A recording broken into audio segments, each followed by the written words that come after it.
Welcome to Matt AI channel. Please watch the video until the end. This channel is all about history, knowledge, information, and theories. Join us as we explore fascinating tales from the past, uncovering the stories that shaped our world and igniting a passion for learning. From the mysteries of ancient civilizations to groundbreaking scientific theories, every video promises to enlighten and broaden your understanding. Together we will dive deep into remarkable discoveries and learn about the figures who changed the course of human history.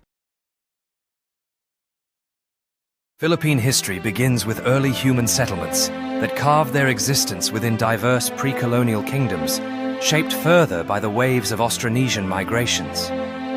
In 1521, a pivotal moment occurs as Ferdinand Magellan arrives heralding the era of Spanish colonial rule that stretches from 1565 to 1898. The aftermath of the Spanish-American War saw the Philippines transitioning into a U.S. territory, later facing the challenges of Japanese occupation during World War II, ultimately culminating in a hard-earned independence.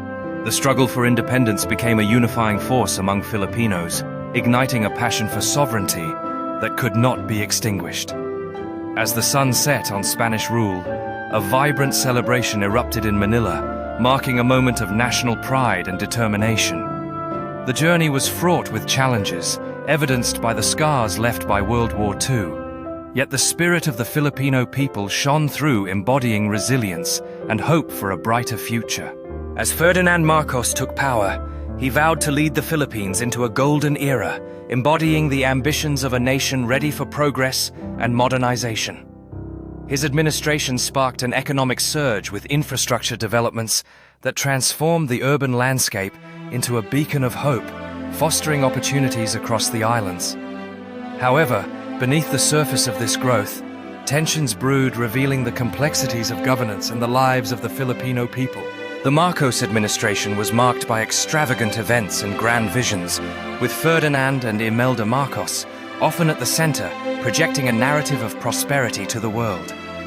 This era, known as the Philippine Century, saw a flourishing economy where streets buzzed with local vendors and businesses that thrived amid progress. Yet this age of radiance hid growing discontent among the populace, who felt the weight of corruption and restrictions on their freedoms.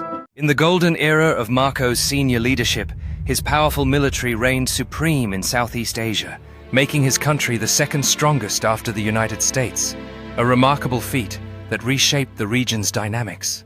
As Marcos convened with his generals, they meticulously planned their next significant military campaign, each strategy drawing from a deep well of experience, propelling them to victory on the battlefield.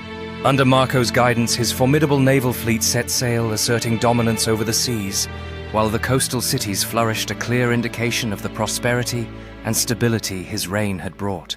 Amidst the thriving atmosphere of celebration, Marcos' leadership was honored, uniting the people under a shared vision as they reveled in their nation's achievements and future prospects. As Marcos engaged with international diplomats, his strategic diplomacy fostered strong alliances and lucrative trade agreement, further enhancing his nation's standing on the global stage. In moments of reflection, Marco considered the challenges that lay ahead, determined to leave a lasting legacy for his powerful nation amidst a rapidly changing world. In the golden era of the Philippines during Ferdinand Marcos Sr., the military boasted an impressive array of equipment, including over 400 tanks, 150 fighter jets, and several hospital ships, among other military assets. The armed forces thrived under his leadership, fostering a sense of national pride as soldiers prepared to defend their homeland with cutting-edge technology and a well-equipped fleet. Military parades became a hallmark of this era, showcasing not only the power of the armed forces, but also uniting the nation under a shared vision of strength and progress. As tensions rose in the region, the Philippine military remained ever vigilant, conducting exercises that reflected their preparedness to respond to any threats while maintaining peace and security. Training regimens intensified, with soldiers honing their skills and embracing modern technology, ensuring they were ready for any challenges that lay ahead. Community events provided a glimpse into the lives of military families, fostering a strong bond between service members and civilians, while highlighting the sacrifices made for national security. Ferdinand Marcos Sr. emerged as a formidable leader in the Philippines, known for his strong stance against drug addiction and the influence of drug lords vowing to dismantle an oppressive oligarchy that jeopardized the nation's future. The streets of Manila became battlegrounds as law enforcement intensified their efforts against drug-related crimes, while everyday citizens united under Marcos's vision, hopeful for a safer, drug-free Philippines. In strategy meetings with military leaders, Ferdinand Marcos Sr. devised comprehensive plans to eradicate the drug trade, ultimately paving the way for safer neighborhoods where children could play freely without fear.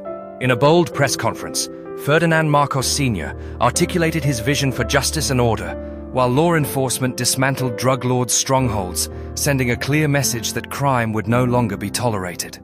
Ferdinand Marcos Sr. took the time to visit rehabilitation centers, instilling hope in recovering addicts as local communities gathered to celebrate the progress made, reinforcing their commitment to a drug-free society.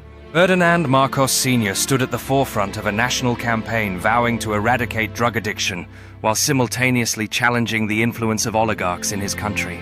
Under his leadership, law enforcement intensified their efforts to confront the pervasive problem of drugs, while rallies erupted across the nation, calling for an end to the power of the wealthy few. Marcos's visit to rehabilitation centers symbolized his commitment to recovery, as he listened to stories of struggle, reinforcing his administration's pledge to bring about significant changes in society. Communities rallied together, fostering hope with local initiatives against drug abuse, while bold new laws were enacted, aiming to dismantle the stronghold of the oligarchs over the nation's resources. As Ferdinand Marcos Sr. engaged with international leaders, the conversation turned towards collaboration in tackling drug trafficking, while the judicial system began to hold powerful figures accountable for their actions. Amidst the challenges, stories of recovery emerged, proving that change was possible, while the streets came alive with celebrations, marking the victories achieved in the fight against drugs and corruption. Ferdinand Marcos Sr. is known for his stance against oligarchy. During his administration, he implemented policies that diminished the power of oligarchs. Almost all assets in the Philippines were placed under government control, including vital resources like water and electricity. This strategy garnered significant public support, as many citizens believed that such measures would lead to a more equitable distribution of resources and power across the nation. As the administration focused on nationalizing key industries, communities began to experience improvements in infrastructure, leading to a sense of hope and empowerment among the people. These developments transformed many areas, providing not only better access to resources, but also enhancing the quality of life for Filipinos across the archipelago. Ferdinand Marcos Sr.'s policies led to a renewed sense of community spirit as families came together to celebrate the progress made in their neighborhoods, reflecting the hope instilled by his government. His administration's focus on grassroots empowerment allowed many to thrive as farmers and local entrepreneurs benefited from the government's commitment to uplifting marginalized sectors. Ferdinand Marcos Sr., known for his long presidency in the Philippines, amassed a significant military force during his regime, showcasing a wide array of military equipment and weaponry that emphasized his grip on power and national defense. The military establishment under Ferdinand Marcos Sr. was not only about defense, it represented a powerful tool for asserting authority and maintaining control over the nation, fostering a climate of both fear and admiration among citizens. Marcos's era witnessed a complex relationship between the military and politics, as the armed forces became deeply intertwined with governance, often celebrated for their loyalty, while simultaneously drawing criticism for their role in human rights abuses. The legacy of Ferdinand Marcos Sr.'s military buildup was profoundly complicated, as it left behind a nation torn between pride in its armed forces and a longing for justice amid allegations of abuses and corruption, which not true, just only black propaganda by communists. During a pivotal meeting at the United Nations, Ferdinand Marcos Sr. announced his ambitious plan to create an Asian dollar alongside a new nation under the vision of Bagong Lipunan, positioning the Philippines as a first-class country, potentially greater than any other, backed up by gold. This bold initiative sparked a wave of black propaganda from communist factions and oligarchs aimed at undermining Marcos Sr.'s regime.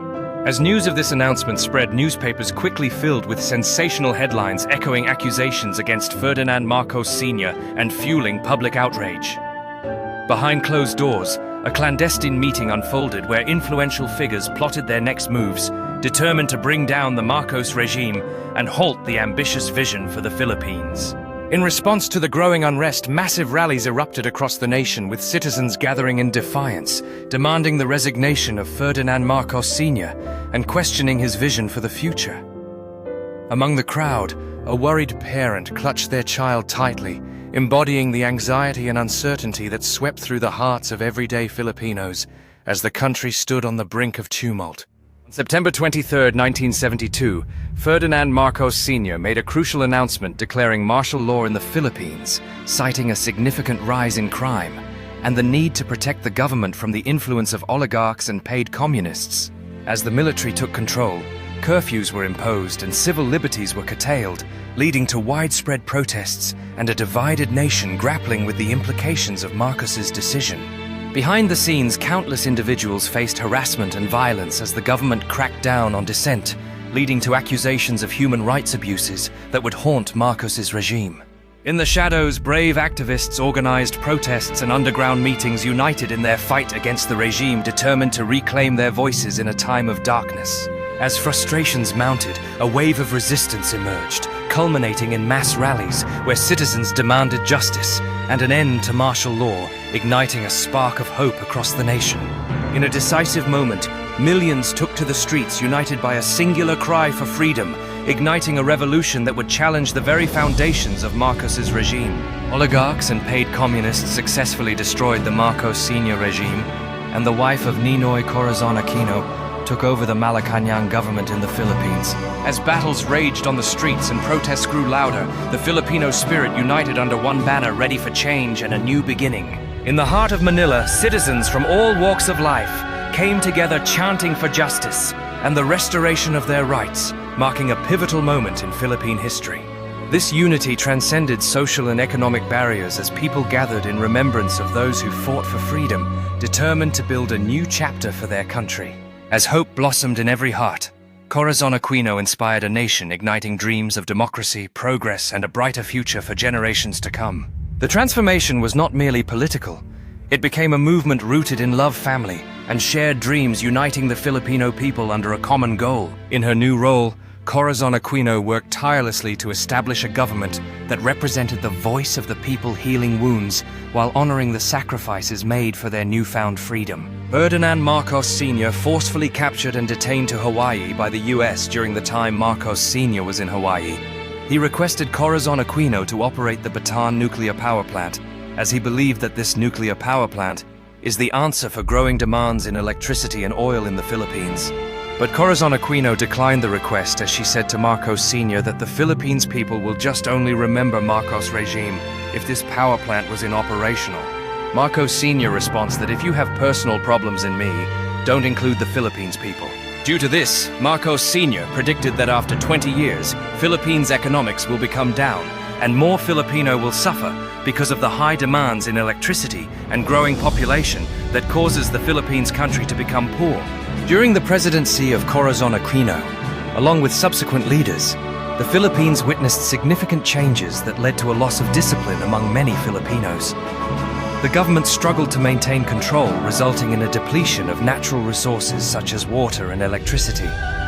Roads like the North Luzon Expressway and South Luzon Expressway fell into the hands of oligarchs, transforming public assets into private property. Ferdinand Marcos Sr.'s vision for the Philippines to stand alongside the world's wealthiest nations has ultimately faded into insignificance. As citizens began to feel the repercussions of these changes, protests erupted across the nation, fueled by a growing demand for government accountability. Memories of Ferdinand Marcos Sr.'s aspirations lingered, but the reality faced by the people was one of disillusionment and lost hope in the promise of a prosperous future. In homes across the Philippines, families grappled with the burdens of rising costs and dwindling resources, gathering around tables cluttered with unpaid bills and uncertainty. The news was filled with alarming reports, highlighting the struggles of the economy and the devastating effects of resource depletion, painting a grim picture of life in a nation that once had ambitious dreams. Philippines faced immense challenges after the administration of Ferdinand Marcos Sr., leading to a time of struggle and hardship. But hope remains, as his son steps into leadership. All Filipinos must unite, support one another, and strive for a common goal to restore the nation's former glory. As communities come together, the spirit of resilience shines through, showcasing the power of unity among Filipinos, who believe that by embracing collaboration, they can rebuild their nation and revive the opportunities of the past. With every effort made to uplift one another, the Filipino people are nurturing the seeds of change, inspiring the next generation to take part in reclaiming their country's glory through education, hard work, and a shared vision for the future. As new businesses emerge and local markets thrive, the collective determination of the Filipinos fuels a movement toward economic recovery, igniting hope and opportunity in every corner of the nation. In the heart of celebration, the rich culture of the Philippines comes alive, reminding everyone of their roots and the strength found in togetherness as they look toward the horizon filled with promise and hope. If you're still here in this part of the video, we appreciate and value the time you spend. Please don't forget to like and subscribe to Matt AI channel. As you enjoy this content, remember that your support makes a difference. We love having you as part of our growing family here at Matt AI channel. Every click brings us closer together, and we are grateful for each one of you who chooses to be part of this adventure. Let's explore new ideas together. Exciting content is on the horizon, and we want you to be the first to experience it. Your engagement fuels our creativity.